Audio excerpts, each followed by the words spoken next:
어느 한 마을에서 뚝이 무너졌다고 합니다.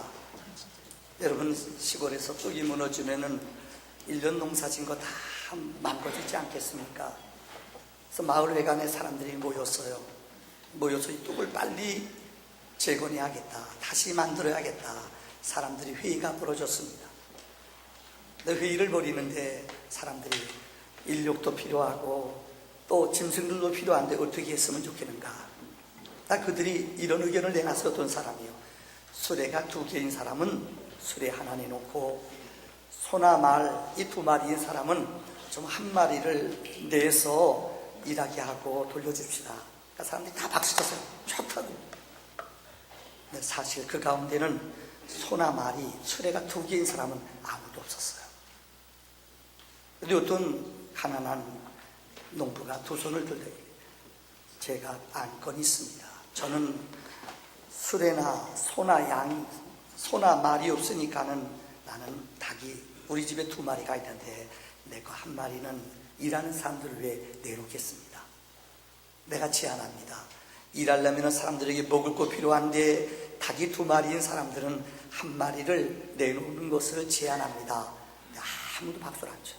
왜요? 그들 모두에게는 전부 다 닭 2마리 이상이 있거든요. 내 거 안 내놓은 데는 다 박수 쳤지만 내 거 내놓으려니까는 아무도 안 내놓더래요. 이게 인간들입니다. 인생을 살아가면서 여러분, 기독교가 뭡니까? 예수를 믿는다는 것은 십자가를 지는 것입니다. 십자가를 진다는 게 뭐예요? 죽는 거예요. 죽어라. 그럼 안 죽어요. 예수 믿는 거 복 받습니다. 너무너무 좋아해요. 근데 예수를 진짜 믿는다는 것은 내가 죽는 거예요. 죽는 것은 안 해요. 저는 2주 동안 지방의 부회장이 되어서 부회장이 개척교회들을 돌봐요. 그래서 22교회를 처음 가봤어요. 정말 가서 많이 울고 왔어요. 어느 교회 가서는 내 주머니 돈을 다 털어놨어요. 많지는 않지만. 이유는 7년 동안 개척해서 정말 애썼는데 교인이 하나도 없어요. 뭐라고 말해요? 근데 왜 애기는 그렇게 많이 낳았어요? 4시에요. 참 너무 마음이 아파요. 어떻게 하겠어요? 그러니까 사모님들이 다 직장 다녔어요.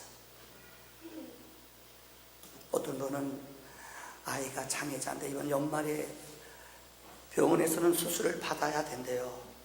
근데 사모님이 오셔서 울어요. 목사님, 어떻게 해야 되죠? 내가 어떻게 해요? 함께 손잡고 울어줬지요. 제가 왜 얘기를 여러분에게 드리는 줄 알아요? 여러분, 오늘 본문의 내용은, 오늘 요한복음 7장의 내용은 논쟁을 벌이는, 가만히 집에 가서 다시 본문을 읽어보세요. 예수님에 대해서 사람들이 논쟁을 벌여요. 싸우는 거예요. 북쪽은 갈릴리 사람들입니다. 예수님은 주로 예수님의 사역을 갈릴리 해변가 나사렛, 어렵고 힘든 동네에서 예수님은 주로 사역을 하셨어요. 이 사람들은 동네 사람들이, 마을 사람들이 무시해요. 너희들은 맥도 없다, 배운 것도 없다, 학식이 뭐가 있느냐, 우습게 여기는 사람들이에요. 남쪽은 예루살렘, 유대 땅이에요. 여기는 성전도 있고 여기는 종교 지도자들이 있고 부유한 도시예요. 너희와 우리가 다르다는 거예요. 논쟁을 벌여요. 근데 예수님의 사역은 어디예요? 거의 95% 이상이 갈릴리에서 사역했어요. 그러니까 예수님도 싸잡아서 우습게 여기고 예수님을 무시하는 거예요. 오늘 본문에 논쟁이 벌어져요. 옛날에 속담 가운데 이런 말이 있습니다. 부모가단 종료계란이라는 말이 있습니다. 이 말이 무슨 말입니까? 며느리가 미우면은 며느리 발꿈치가 달걀 같아 보인다는 말이에요. 계란 같아 보인다는 거예요. 그러니까 미우면은 다 미운 거예요.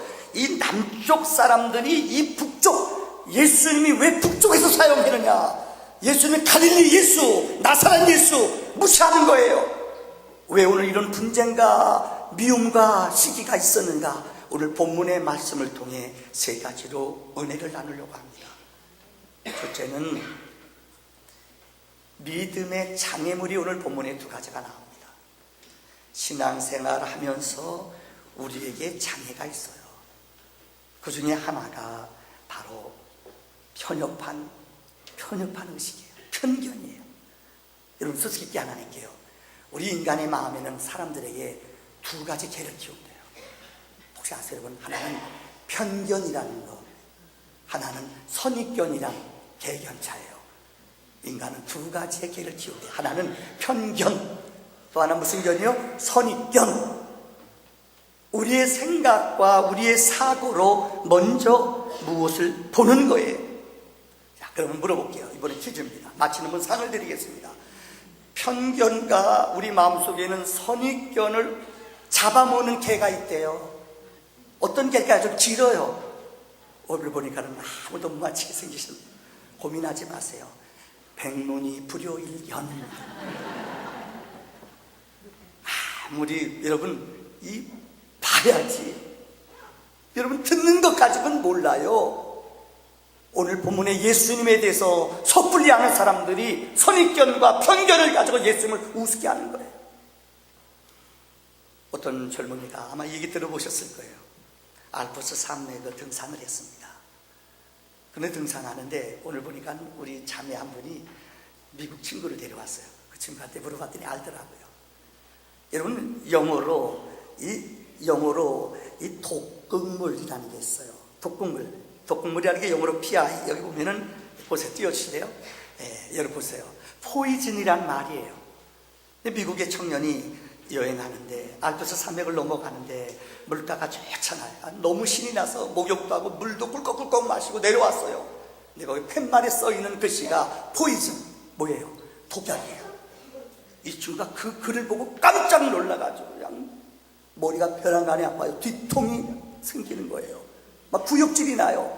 죽을 것 같아요. 그래서 병원에 와서 의사 선생님한테 물어봐. 의사 선생님, 나 이거 독약 먹어서 죽게 됐어요. 어떡하지요? 의사 선생님이 조사를 다 해보더니 걱정하지 말라고, 다 낫다고. 왜요? 그 알프스 산맥 그 산기슭은 프랑스 말을 쓰는 마을이에요.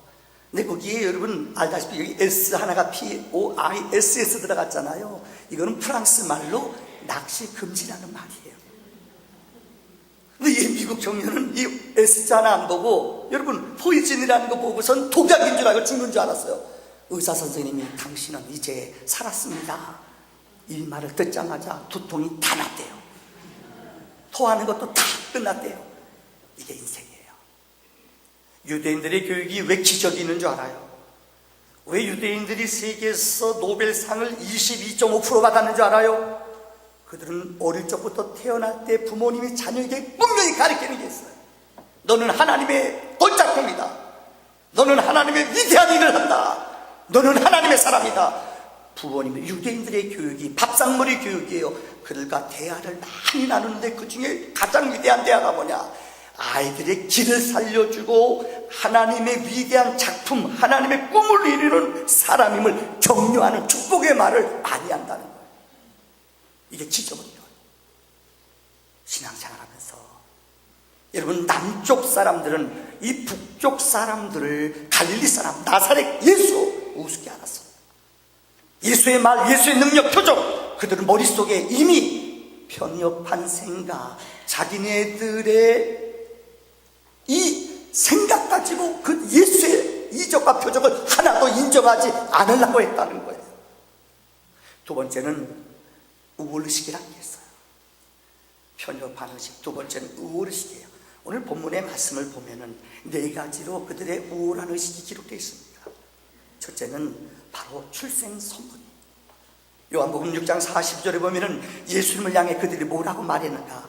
요셉의 아들 예수가 아니냐? 그 부모는 우리가 아는데 마리아와 요셉 우리가 안다. 자기가 지금 어찌하여 하늘에서 내려왔다고 하느냐? 많은 사람들이 예수님을 걸고 넘어지는데 그분의 출신 나사렛 목수예요. 목수의 아들이에요. 어떻게 네가 하늘에서 왔다고 말하느냐? 예수님의 출신 선분을 가지고 예수님을 우습게 보고 나무라는 거예요. 두 번째는 예수님의 출신지예요. 오늘 본문 요한복음 7장 41절에 어떻게 그리스도가 갈릴리에서 나오겠냐는 거예요. 성경을 보면 미가서 5장 2절을 통해 메시아는 베들레헴에서 태어난다고 그랬어요.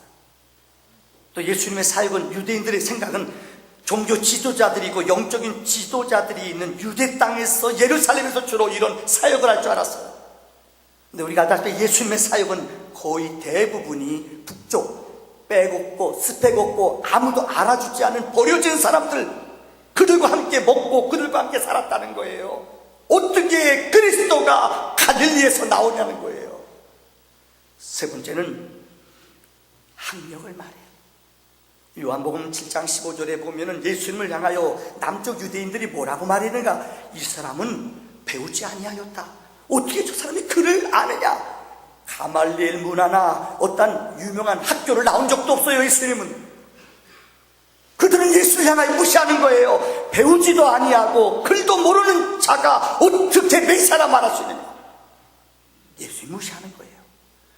또 하나, 네 번째는 그분이 한 말에 대해서 그들은 육적으로만 해석을 해요.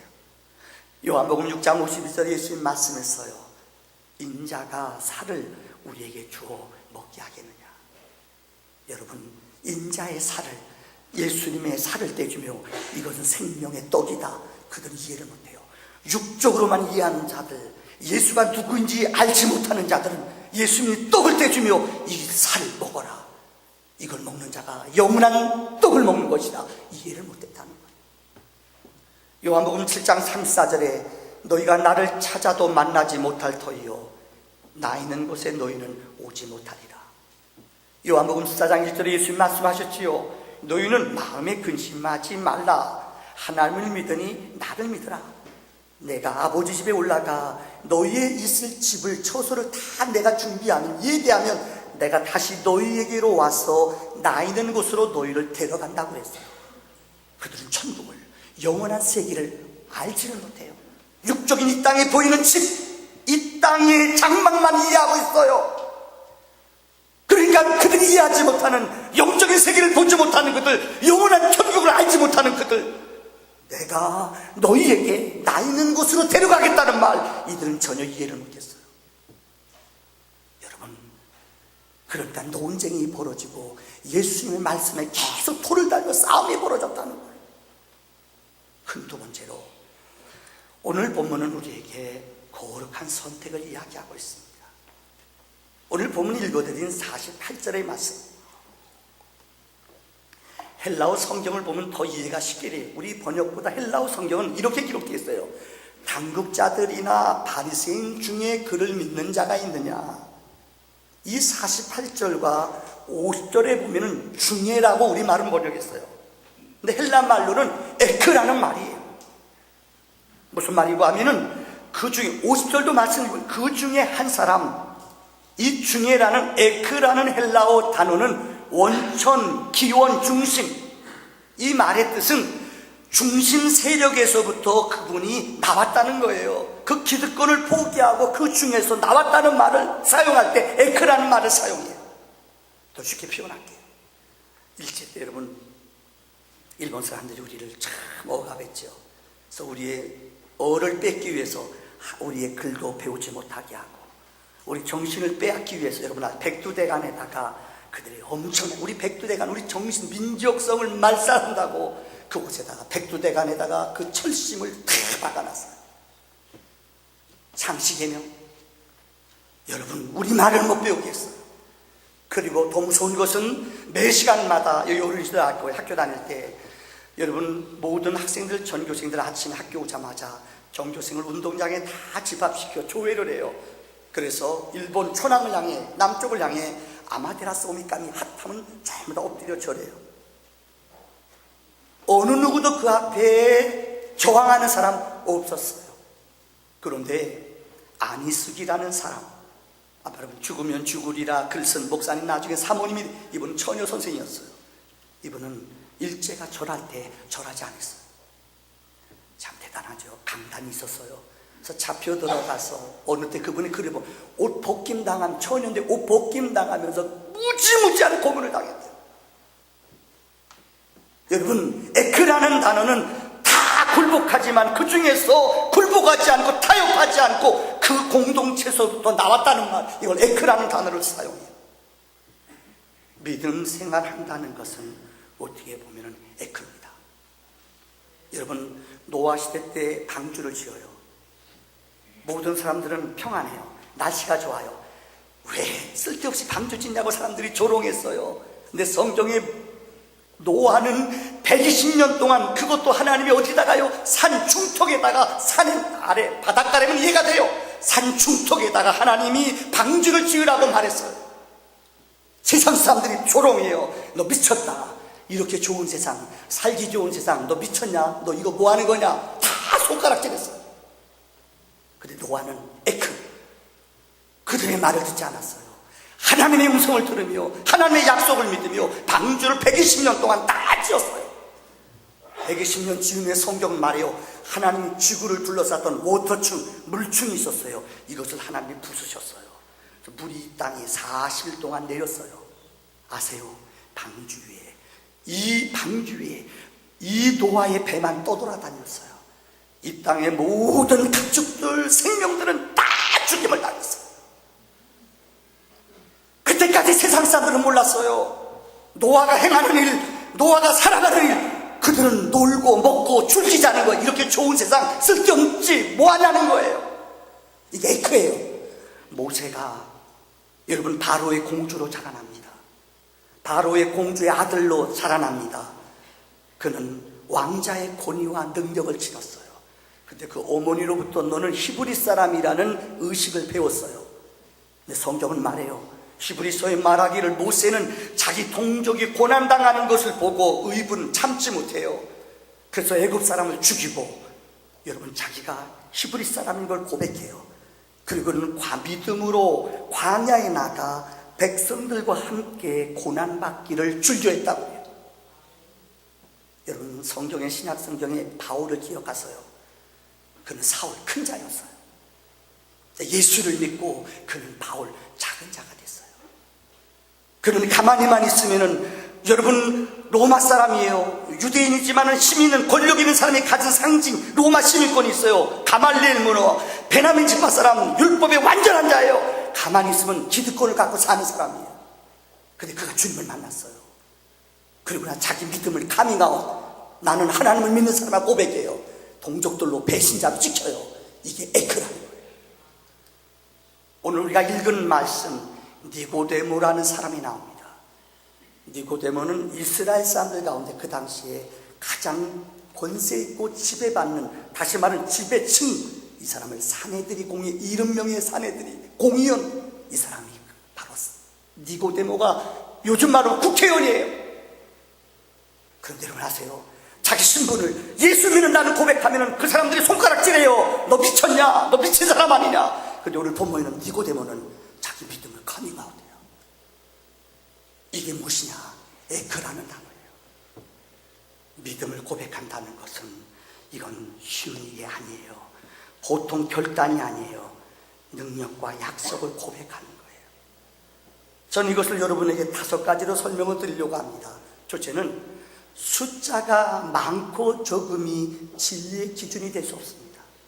어떻게 보면 기독교의 신앙은 좁은 문이에요. 적은 사람들이 가는 길, 이것이 진리의 길이에요.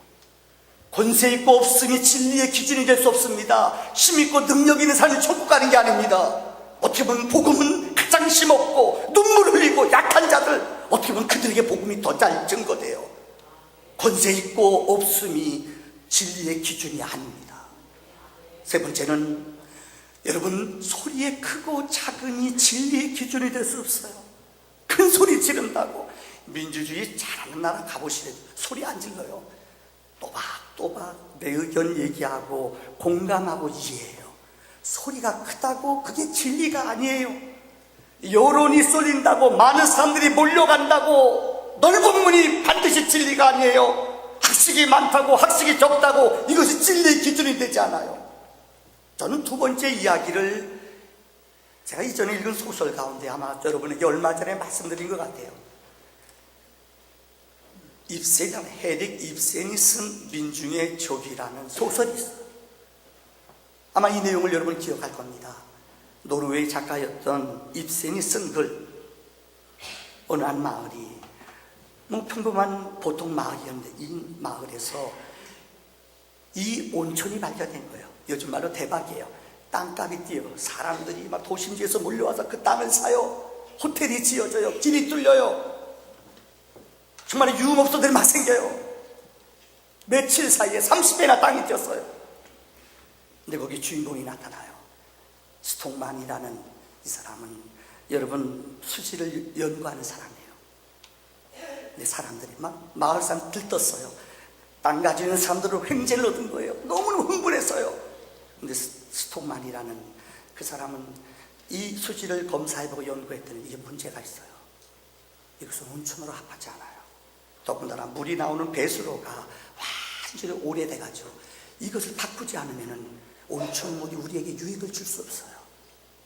이것을 기자들에게 공감, 신문기자 사장한테 찾아가요. 기자 사장도 공감해요. 맞다, 이거 빨리 공개해야 된다. 그래서 그 다음날 발표하기로 했어요. 이게 웬일이에요?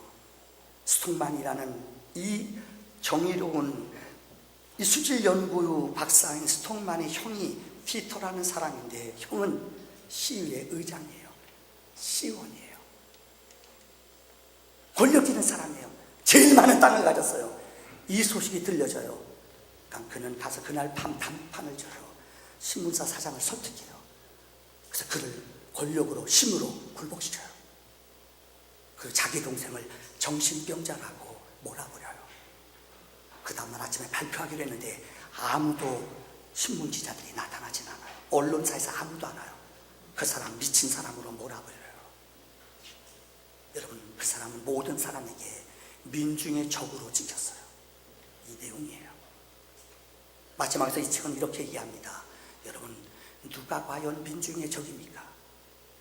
의를 말하고 진리를 말하는 사람은 여러 사람들 앞에 손가락질을 받아요. 그러나 대세를 따라 박수치고 많은 사람이 몰려가는 그 자리, 대세 따라 흐름 따라 침묵하는 다수 사람, 이 사람들은 세상 사람들은 좋아해요. 여러분, 누가 민중의 적입니까? 어떻게 보면 예수 그리스도는 이 땅에 오신 동안 백성들의 주인, 백성들의 적이었어요. 왜 가만히 있는 백성, 로마한테 수근수근 그냥 있으면 되는데 왜 내 무리들 따라다니며 해방시키려느냐? 그들의 눈은 예수가 해방자같이 보였어요. 천국의 복음을 외쳐요. 하나님의 능력을 선포해요. 여러분, 종교 지도자들 조용한 나라에 불을 던지러 왔어요. 어떻게 보면 주님은 불을 던지러 온 것 같아요. 예수님 민중의 적과 같아요. 오늘 마지막 세 번째 결론입니다. 그런데 예수님을 만난 사람이 있어요. 니고데모라는 사람. 성경에 니고데모라는 사람은 요한복음에만 3번 기록되어 있습니다. 아마 1년 전에 우리 군부 후배였던 부전교회 목사님이 오셔서 이 본문 가지고 말씀했을 거예요. 저도 이 말씀을 오늘 결론으로 3가지로 드리려고 합니다. 요한복음에 니고데모라는 사람의 이름이 3장과 7장과 19장에 3번 기록되어 있습니다. 근데 모습이 각각 달라요. 첫째, 니고데모가 요한복음 3장에 예수님 만나러 왔어요. 그는 사내들의 공의예요. 국회의원이에요. 근데 진리에 목말라 있어요. 요한복음 3장에 찾아온 니고데모는 진리, 영생에 대해서 목말라 있어요. 그래서 밤중에 몰래 주님께 찾아왔어요. 자기 체면이 있기 때문에. 주님께 물어봐요. 당신은 하나님이 함께 하지 않으면 이런 능력을 행할 수 없습니다. 진리가 무엇입니까? 그러니까 주님이 그에게 뭐랬는지 알아요? 사람이 거듭나야 된다. 그러니까 니고데모라는 똑똑한 사람이, 아니 내가 나이가 몇 살인데 엄마 뱃속에 들어갔다 나와요. 주님이 말씀해요. 누구든지 사람이 물과 성령으로 거듭나지 않으면 육으로 나는 것이 아니라 하늘로부터 나는 것인데 영으로 나지 않으면 하늘 나갈 수 없다. 성경에 예수님 만난 많은 사람들이 있어요. 이런 말을 듣고 많은 사람들은 도망갔어요. 떠나갔어요. 대표적인 사람이 부자예요. 여러분, 젊은 관원이에요. 예수님께 찾아와요. 주님, 어떻게 하지 영생을 씁니까? 율법을 지켰느냐? 기다렸다는지 젊은 관원이 살인, 간음, 도적질 그냥 줄줄줄줄 외워요.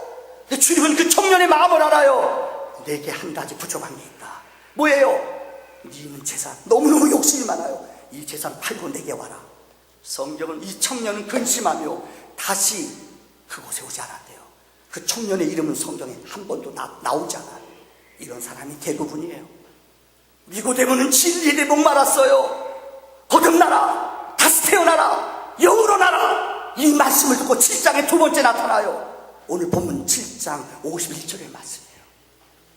진리 편에 서는 사람이에요. 오늘 본문의 내용을 설명드렸죠. 남쪽 유대인들이, 정치적인 지도자들, 당국자들이, 종교 지도자들이 남쪽 예수님과 싸잡아서 예수님 제자들, 하속들 우습게 여기는 거예요. 그들에게 예수님 잡아오라고 시켰어요. 오늘 본문에 기록된 말씀이에요. 그 종들이 아랫사람이라고 표현을 했어요. 종들이 예수님 잡으러 갔어요. 근데 그들이 오늘 본문에 보면 은혜 받고 왔어요. 와, 이제까지 그런 말하는 사람, 이런 권세 있는 능력을 발휘한 사람, 그분의 말을 듣고 은혜 받고 왔어요. 빈손으로 왔어요. 그러니까 남쪽의 지도자들이, 야, 너희들 왜 왔어? 왜 빈손으로 왔어? 근데 그들이 뭘 했는지 알아요? 이제까지 우리가 만난 사람 가운데 그분처럼 권세 있고 능력 있는 말하는 사람 본 적이 없습니다. 다 뭘 했는지 알아요? 너희들도 똑같이 미쳤느냐? 오늘 본문에 너희들도 똑같이 미쳤느냐? 그러니까 남쪽 사람들은 아주 무시하는 거예요. 근데 그 자리에서 여러분, 니고데모는 남쪽 사람이에요. 니고데모는 여러분 종교 지도자예요. 사내들이 공이에요. 거기서 자기 신분을 밝히면은 사람들이 우습게 할 거예요. 근데 오늘 본문에 그는 자기 신분을 커밍아웃해요. 남쪽 사람들 편에 서지 않아요. 진리 편에 서요. 아랫사람들을 도와주는 말을 해요. 그들은 무시할 때 그가 이렇게 말해요. 우리 율법은 사람의 말을 듣고 그 행한 것을 알기 전에는 심판하지 않는다는 거예요. 그런데 그들은 그들의 말, 그들의 이야기를 듣기도 전에 그들을 무시하고 멸시하고 이 북쪽 사람들을 격오히 여겼다는 거예요. 그러면 안 된다는 거예요. 그들 편 쭉 나오는 얘기입니다만은 자기의 신분을 밝히며 그 하속들, 그 아랫사람들을 대변해주며 예수 믿는 사람들을 옹호해주는 변론을 했다는 거예요. 이게 믿음의 고백이에요. 세 번째, 이분에 대한 이야기가 요한복음 19장 39절에 나옵니다. 성경은 세 번째 마지막 니고데모, 예수 십자가에 돌아가셨을 때 등장인물로 니고데모를 쓰고 있습니다. 일찍이 예수께 밤에 찾아왔던 니고데모도 모략과 침향 섞은 것을 100리터라쯤 가지고 온지라. 여러분, 예수님 십자가에 돌아갔을 때 성경에 기록된 아름다운 이름 두 사람이 있습니다. 이거는 복음이 증거되는 곳마다 영원히 기록됩니다. 한 사람 누군지 아세요? 자기 무덤을 예수님을 위해서 빈 무덤을 내준 사람이 있어요. 누구죠? 아리마대 요셉이라는 사람. 또 오늘 두 번째 사람이 있어요. 이스라엘 나라는 사막교회예요. 하루만 시체를 놔둬도 썩어요. 그런데 오늘 니고데모라는 사람이 100리터, 여러분 100근쯤 되는 어마어마한 무지무지한 돈이에요. 돈으로 따지면 침향과 모략을 죽은 사람에게 바르는 것이 모략이에요. 이것을 가지고 주님께 찾아와서 주님의 여러분 시신에다가 바른 사람이 성경에 기록된 니고데모라는 사람이에요. 어떤 분이 이 본문을 이렇게 해석했어요. 여러분에게 읽어드리겠습니다. 이것은 정말 중요한 일이었다. 만약 니고데모가 예수의 시신에 충분한 양의 당부제를 발라드리지 않았다면 중동 지방의 무더운 기후 속에서 주님의 시신은 이내 썩는 것, 상을 상할 수 있겠는가? 이런 관점에서 100근이나 되는 방부제를 기꺼이 드렸던 니고데모의 중요성은 아무리 강조해도 지나침이 없다. 여러분, 100데나리온은, 이 100리터는 어마어마한 화폐 가치가 있어요. 근데 여러분, 그것보다 예수님의 무덤가에 가서 자기 신분을 내려놓고, 여러분 유대인들이, 종교 지도자들이 저 한날 미친 사람, 정신 나간 사람 다 손가락질해요. 근데 니고데모는 이것이 상관하지 않아요.